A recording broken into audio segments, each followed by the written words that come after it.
Welcome to Healthcare Mixtape, where we're curating the ultimate playlist of healthcare content that you may have missed the first time. Here we share bonus episodes and greatest hits from some of our favorite shows, as well as exclusive interviews with industry insiders, all focused on healthcare changemakers and the disruption of the now. This show is produced by Shift Forward Health, the channel for changemakers. Subscribe to Shift Forward Health on your favorite podcast app, and you'll be subscribed to our entire library of shows. One subscription, all the podcasts you need, and it's all for free.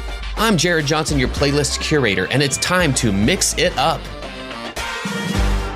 All right, today we continue our greatest hits collection where we're replaying some of the top episodes from Healthcare Rap and other podcasts. Our episode today is titled Build, Buy, or Partner, and it originally aired in February 2021. This was our 150th episode of the Healthcare Rap, and we were so pleased to welcome our guest, Ben Tingey, Innovation Manager at Atrium Health and host of A Sherpa's Guide to Innovation podcast. Ben gave us the lowdown on digital health innovations that health systems need to provide a better consumer experience and how to choose whether to build, buy, or partner to make those solutions happen. This was one of our earlier episodes to focus on the vision of a better consumer experience and the digital tools and infrastructure that are needed to execute on that vision. Since that's now one of the themes of the Healthcare Rap, we wanted to share this episode as the next in our greatest hits collection. We hope you enjoy it. Check it out. Let the mix begin.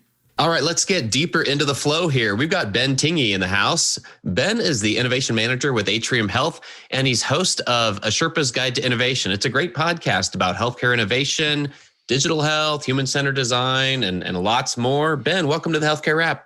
Thanks so much, Jared and Zane. Great to be here. Thanks for being here, Ben. How is it sitting on the other side of the microphone? It feels a little strange, but I guess a podcast is a podcast. But I'm excited to be talking with both of you. This is going to be a fun conversation. I think just from the pre-show, just when we were chatting right then, there's no scarcity of awesome things that are going on right now, but let's give us a chance to get to know you a little bit better. Why don't you tell us about the latest awesome thing that you've heard about? I've been on this track of studying behavioral economics. We've had a few of our podcast guests talk about that, and I've really been getting into this idea of something called behavior nudges. And it started this past summer. I was at Stanford D School and I kind of hatched this idea. And then I found this startup company that was doing something really similar. And this startup company has been blowing my mind. It's a company called Humu, Humu. And it was started by Laszlo Bock, who was the former chief people officer at Google. He was the one that led the teams when they did all that research on psychological safety and all that stuff. And this idea of behavior nudges is what is the minimal behavior change we can make that will result in the highest marginal impact. Oh, wow. And so it's this really cool idea of thinking about it potentially from a leadership development standpoint, or if you're trying to inculcate more innovation behaviors, it's like what small thing could people change that will result in the biggest outcome. And to go along with that, there's this great book that came out recently called Eat, Sleep, Innovate, which is it came out of a group from Innosight, which is this consulting firm. It's all about fostering innovation behaviors in large organizations, and they talk about behavior nudges as well. So I've been geeking out about that lately. Well, you might also enjoy a connection. I need to connect you with Karen Horgan. She's with a group called VAL, VAL, Health Behavioral Economics, and had her as a guest on the Paradigm Shift Healthcare podcast. Cool. And like my mind was blown. Like she was talking all about like just the last mile of healthcare. That's what they described it as, like just being laser focused on she may have used that term behavior nudges. Now, as you say that, now I want to go back and listen. It was a few months ago, but yeah, I love that. That's a great field to be talking about. Yeah. You need to get the book. Are there any nudges, Ben, that you've worked or implemented into your life since studying that? Oh, good question. So I'm actually prototyping some behavior nudges for some of our physician leaders in the organization, particularly those who have just got into more administrative positions. So we're prototyping some things, still super early on, but really, really fun stuff to work on. Very cool. When we think about from the health system side, I'm really curious and really glad to have your perspective here today, because there's a lot of talk about strategic partnerships. And when we talk about all the digital health needs that we have now in health systems, we all know that there are a lot and they grow by the day. So that old question of do we build it, do we buy it, do we partner with somebody to provide that thing? It sounds like there's a lot of evolution there happening. And I want to hand it off to Zane at one point to be able to talk about with you, what the opportunities are to innovate this. But let's start with kind of the challenge itself, like what the status quo is here. So when we're talking about digital health needs, and we go through that whole thought process of how do we do this? How do we accomplish this? Once we've finally gotten the business case done and we're like, yeah, that's an important thing. That's something the health system needs. Like that's only the beginning of the conversation. And from what I understand from where you feel about this, there's some evolution in terms of how you approach it. So what historically has been the status quo of how health systems even approach digital health? That's a great question. I'd like to maybe narrow the focus just a little bit to digital health, specifically in the area of what we like to call primary and on-demand care. Just so for the conversation, I think that'll help for me. And that's also an area where I've done more research. And so I can speak to it with a little bit more certainty. So I'd say historically, the status quo has been that most healthcare systems have either built or bought their primary and on-demand care assets, either through acquiring primary care practices or building their own urgent care centers or freestanding emergency departments or employer clinics, or even some, years ago, some of the initial work done on some virtual platforms or maybe some chronic disease platforms that were done through maybe their primary care medical group. That's typically been the paradigm that, health systems haven't really been afraid of some of these startup companies because they're getting birthed way out in a place called Silicon Valley, and healthcare is local. They're not going to be here anytime soon, and we've got time to strengthen our position in the market before anyone arrives. But in the last few years, and then certainly with COVID, we've seen a massive acceleration of the trend towards virtual services, and healthcare in many ways is still local, but I'm seeing the primary and on-demand care market becoming much less local. You can get a lot of incredible services virtually now, from anywhere, from any company, not even located in your local geography. And so I'm unsure that health systems will be able to keep pace with demand. And what I mean by demand, it's not just from an access standpoint, but also what consumers demand from an experience standpoint. I know that's something you guys talk a lot about on this podcast. And just some quick facts I wanted to touch on. 2020 was the biggest year in digital health funding ever.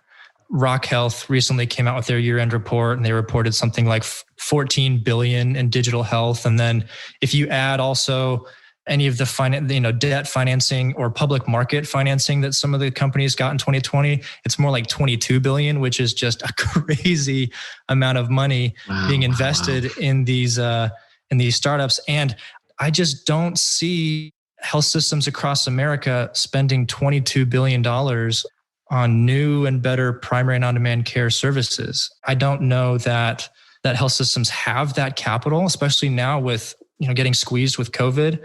And I think some of these other startups are just scaling a little bit too quickly for health systems to catch up. I think we're a little bit on our heels. There are some examples of health systems buying some of these startups. Like a few years ago, Peace Health out in the Northwest, they bought Zoom a few years ago. And there are certainly examples of health systems trying to build their own models. Like Spectrum had a practice called Strive that they were trying to grow and scale. I mean, Atrium Health, we had our own called Proactive Health. But anyway, so, historically, it's been kind of a build or buy type of paradigm, especially if you're wanting to get faster to market and all of that. But I worry that ship has sailed in a lot of markets, and it's just the threshold is just too high now to warrant spending the type of money that would be needed to achieve the same objective. I like what you're saying there, Ben. And, one thing I'd add that I've seen on my end is as traditional healthcare providers through this pandemic, and hospital systems have been focused on managing the pandemic, the inpatient crisis, the surges. It's almost allowed these startups, that are focusing more on the primary care and virtual health space to run ahead. You can only have so much executive attention on big projects. And as you know, managing the immediate healthcare crisis has been the focus of most incumbents in the industry.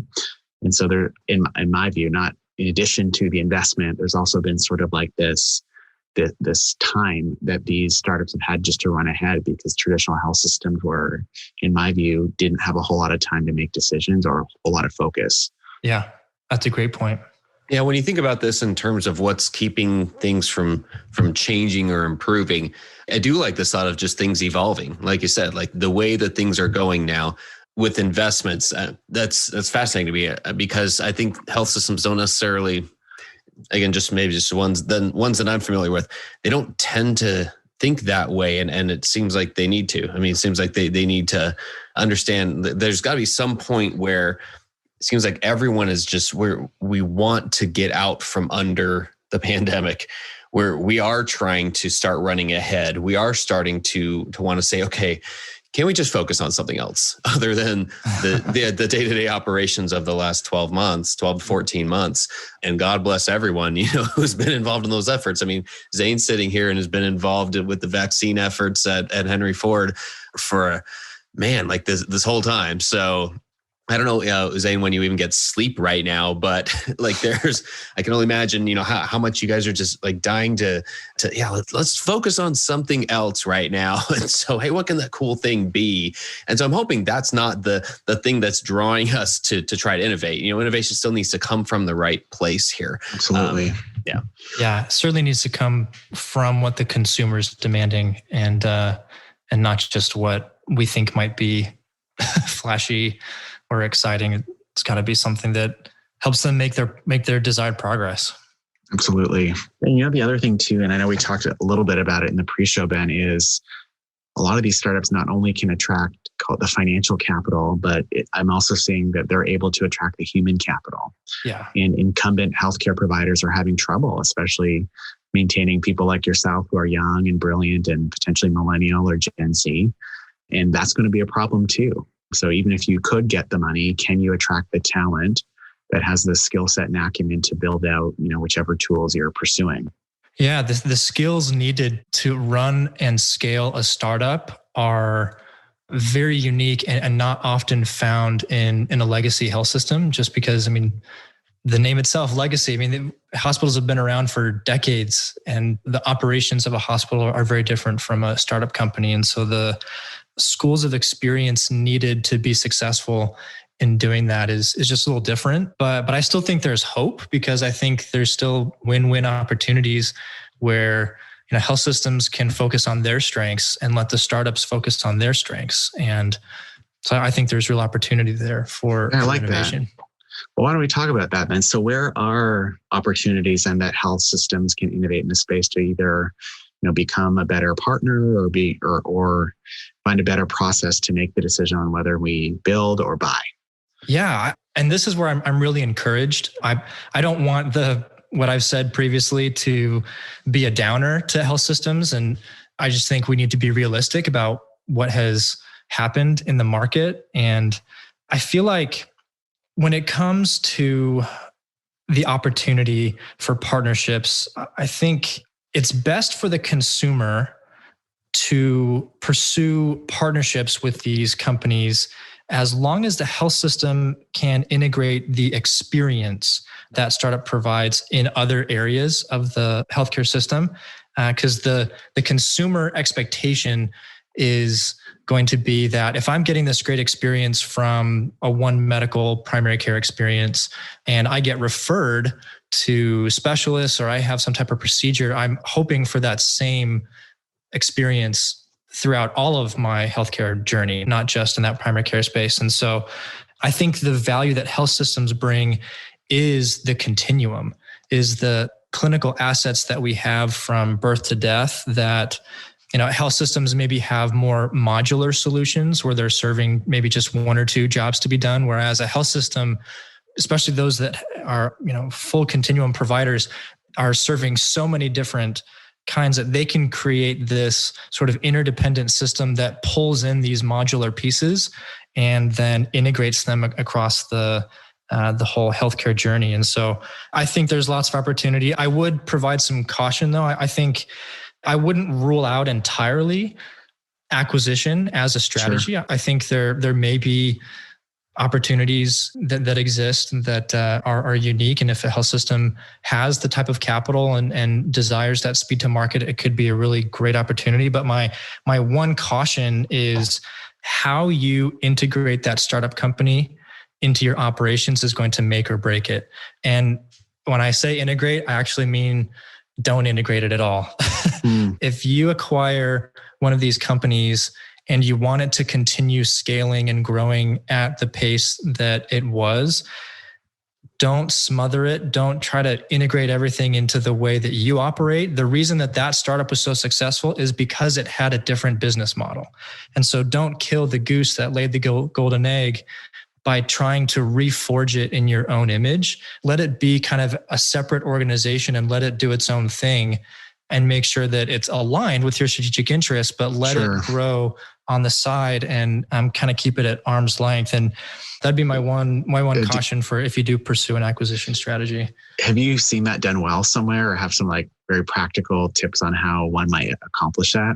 I know legacy providers are pretty bureaucratic. And so talking about, how they might potentially change their leadership structure or which major forms can be a significant challenge. But curious if you've seen anyone do it well. I don't have a lot of examples come to mind in the healthcare industry. Certainly, I think in other industries, they would be more prevalent. And the thing is, I hope my comments aren't perceived as like a knock on healthcare leadership, because that's certainly not it. It's really just the realities of two very different business models. Sure.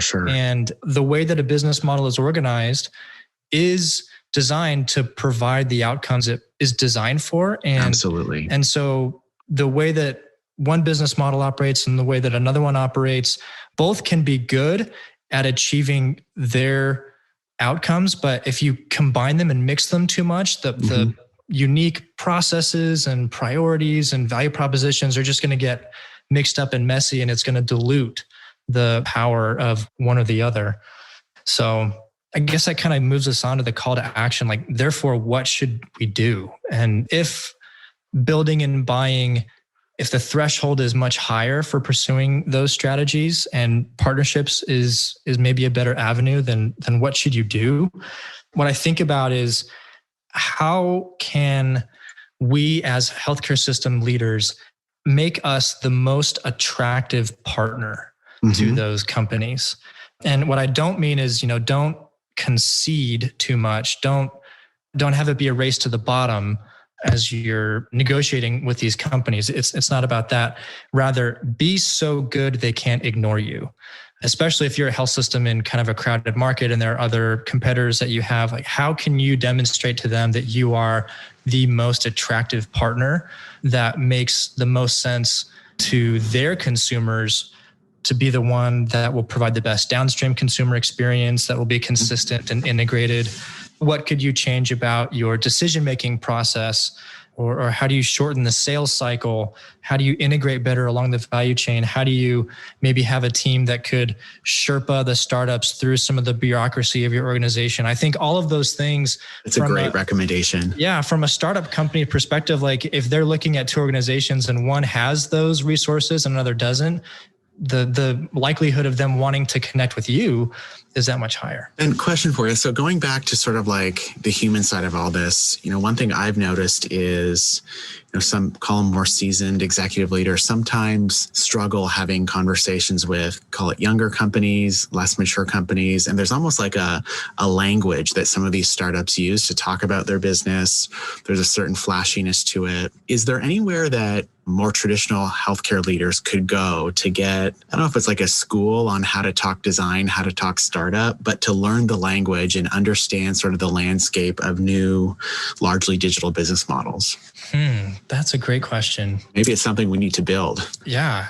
Rock Health is a great place to start. They have incredible resources. Their newsletter is probably my all-time favorite. I read that one religiously. And they do a great job of keeping things short and concise, but also teaching the lingo as they go.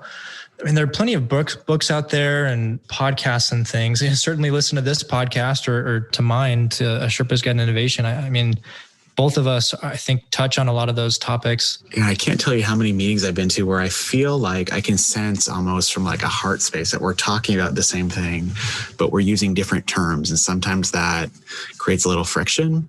And then I don't know if you know this, Ben, but I'm actually Canadian, and some of our listenership increasingly is from Canada. And so we also spend a little bit of time talking about the innovation space over in Canada. And certainly Canadians, when they try to come to the US with healthcare startups or so on and so forth, certainly have their own language as well. And so I guess it's been something that's been on my list and Jared's list to solve for, is like, how do we, from a cultural perspective, get everyone talking the same language so that we can drive towards these partnerships that you're talking about and so eloquently outlaid for us. Yeah, well, I loved, reimagining how we reimagine things. Absolutely. When we get to the bottom of it all, Ben, you've given us so much to think about here. I love these conversations. I mean, our goal is just to provide a little bit of provocative thinking for the innovators out there and digital teams and those who really can step right in, plug right in, and start leading things in this direction. So I'm grateful for you giving us a few minutes. All you listeners out there, if you are not yet, you need to subscribe to A Sherpa's Guide to Innovation. It's great stuff. Absolutely. Ben has that out all the time. It's all over the place. So Ben, thanks so much for giving us a few minutes. Stay safe, stay well, and best of luck with all you have going on. Thank you so much, Jared, Zane. This was a lot of fun, and wish you guys the best with your podcast, and highly recommend it as well. Thanks for tuning in. If you like what you heard, please spread the word. Tell your colleagues to tune in for all the awesomeness, then leave a review on Apple, Spotify, or wherever you listen. This show is produced by Shift Forward Health, the channel for changemakers. Subscribe to Shift Forward Health on your favorite podcast app, and you'll be subscribed to our entire library of shows. See our full lineup at shiftforwardhealth.com. One subscription, all the podcasts you need, and it's all for free. And remember, we might have a lot of work to do in healthcare, but we'll get there faster together. Thanks again.